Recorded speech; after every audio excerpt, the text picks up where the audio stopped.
একদিন খরগোশ দেখল এক কাঠবিড়ালির গায়ে আস্ত একটা মৌচাক আটকে আছে। কাঠবিড়ালি ভয় পেয়ে ছুটোছুটি করছে, কিন্তু যত দৌড়ায় মৌমাছিরা ততই ক্ষেপে গিয়ে তাকে দংশন করছে। খরগোশ চট করে একটা উপায় বের করল। সে কাছের এক কাদার গর্ত থেকে কিছু কাদা নিয়ে এলো। খরগোশ দ্রুত দৌড়ে এসে কাঠবিড়ালির গায়ে কাদা মাখিয়ে দিল। খরগোশ বলল, কি থামো, চুপচাপ থাকো। কাঠবিড়ালি স্থির হয়ে গেল। কাদা লাগার পর মৌমাছিরা আর তাকে চিনতে পারছিল না।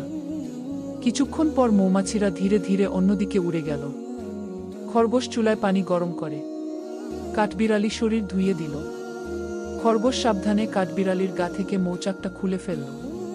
সে মৌচাকটা দূরে ছুঁড়ে দিল, যেন মৌমাছিরা আর ফিরে না আসে। কাঠবিড়ালি তখনও ভয় পেয়ে কাঁপছে। ধীরে ধীরে স্বাভাবিক হলো। খরগোশ তখনও কাঁদতে থাকে, কারণ এই ভালো খরগোশটির জন্য তুমি এখনো লাইক সাবস্ক্রাইব করো নাই।